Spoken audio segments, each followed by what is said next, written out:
For those who don't know, 30 Days Wild is a little project run by Kingdom.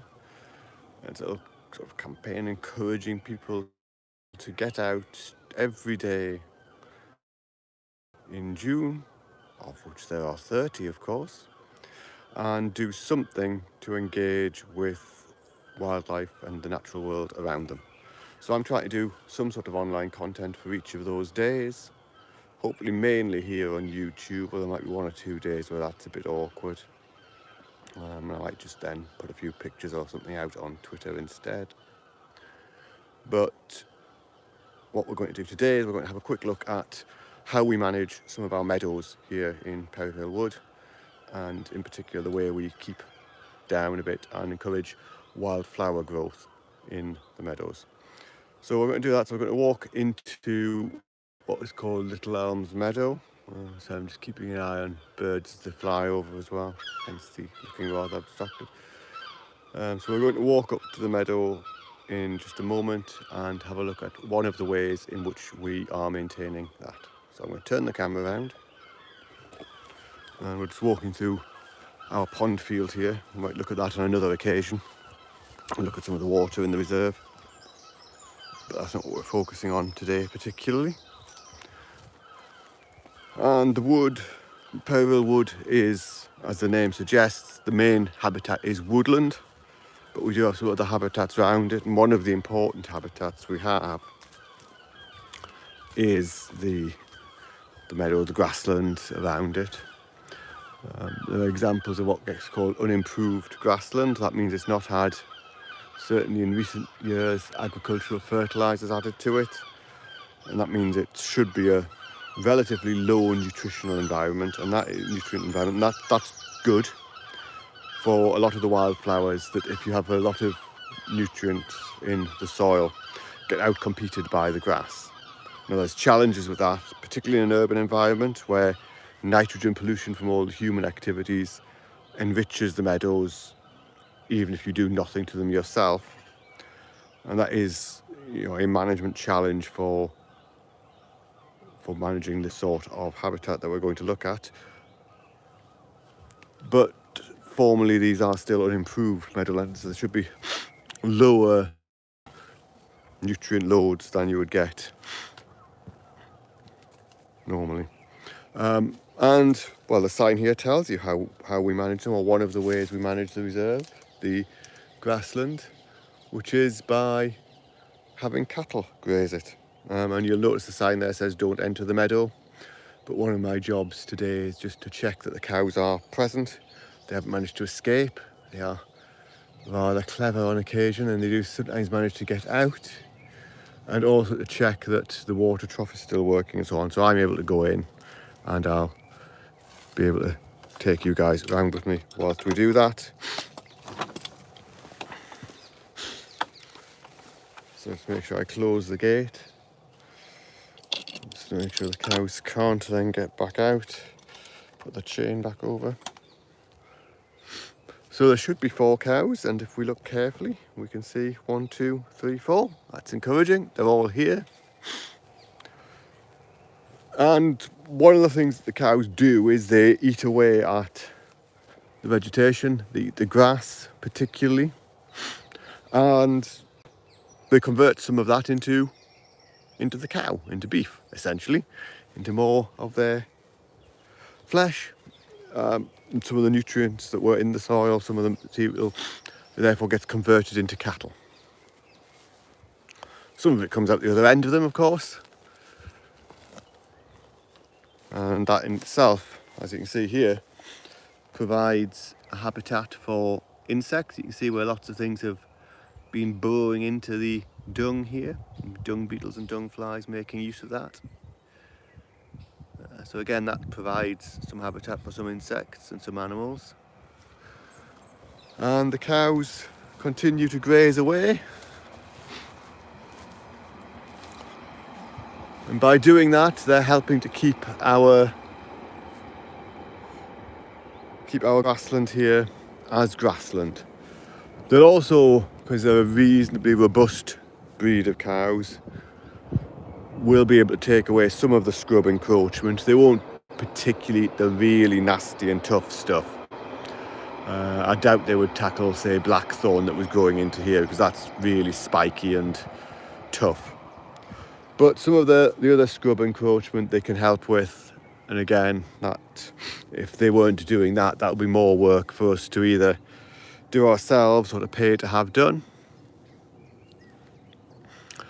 We have two meadows, two areas of grazing habitat. This we treat this as two separate meadows, but they're grazed as one unit.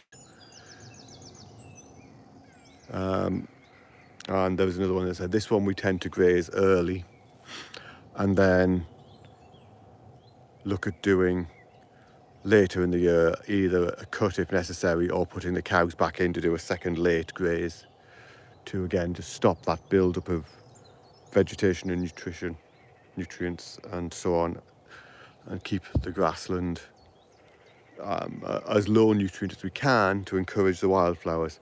The other paddock, which we're not going to have a look at today, the other one we call the paddock on the other side of the reserve, we graze the other way around, so we'll have a cut done fairly early, and then we'll put the cattle in a little while after the cut for something that's called aftermath grazing. So we do the cut, we take the materials away from the cut, so that's taking the nutrition out again, taking all the nutrients out, dispose of it somewhere else or give it to someone else who can make use of the hay that we've cut. And then we put the cattle into the other meadow. But here what they're doing is they're just doing their initial job. You can see a bit of a sign of what they've done, not a lot yet. They've still not been in here a huge amount of time, so at the moment the grass levels are still reasonably high. There's still quite a bit of vegetation coming up. But over the next few weeks, these four ladies will do a good job of managing our meadows for us and providing lots more dung and lots more habitat for insects that use the dung. So we'll have a quick wander a bit further through the meadow. And a quick walk down to where I'm checking their water. We'll do that. Then we'll come back and say goodbye to them.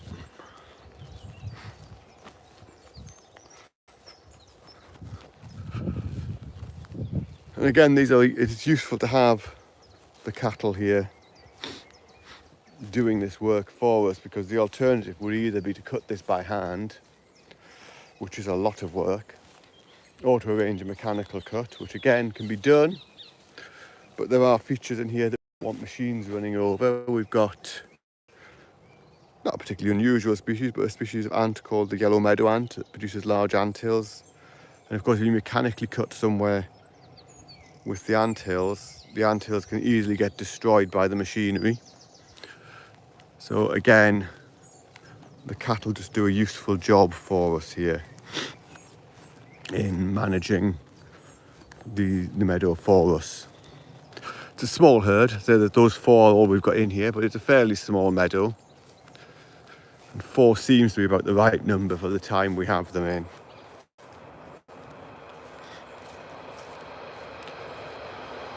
So I'm just going to walk down and check the water trough is still connected and working and filling up so that the cows can get enough to drink. As cows do drink a lot of water. And whilst there is a pond in here and they can drink from the pond, the artificial water supply is quite important as well.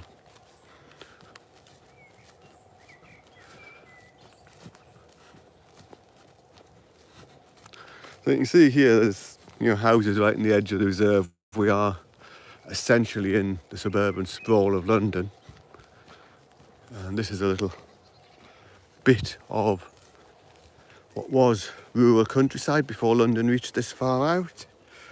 It was owned, tracing back certainly to about the 12th century by the church, and was bought by the Selborne Society, who own it now, in the early part of the 20th century, and managed and preserved for nature. And that's really kept it here as London has grown up around it.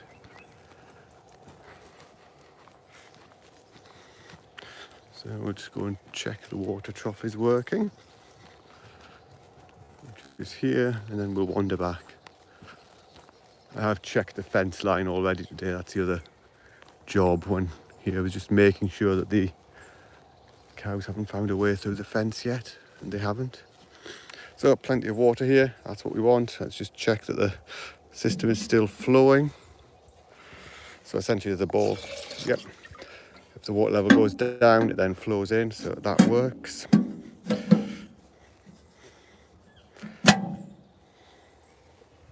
So that's still working, so we'll wander back up, say goodbye to the cows. Again, an important part of the management of this sort of reserve, the use of grazing animals, would have been probably how some of these fields were managed, although some of them would also have been, I suspect, used for arable crops and grain crops in the past as well.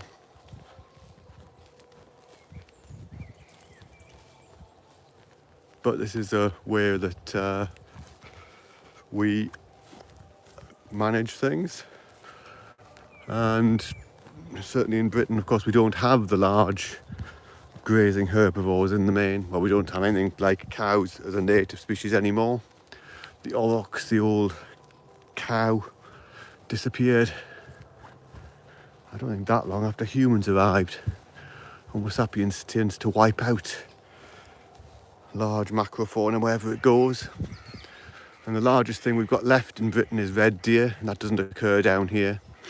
So again, the cows that we're bringing in artificially, farmed animals, are sort of filling a niche, engaging in some ecosystem work that would have occurred from different animals before humanity got here, and creating a bit of difference in diversity in habitat. There we go. So there's our 4 cows doing their job, munching away. One up to the left there is going into some of the more scrubby and brambly stuff, so that's doing a good job, not just eating the grass. And yeah, generally doing a good job managing our meadows for us. So we'll sign off there. It's another 30 Days Wild broadcast, having a bit of a look here at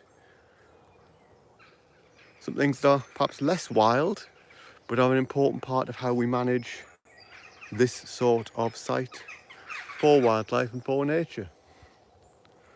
So we will sign off there.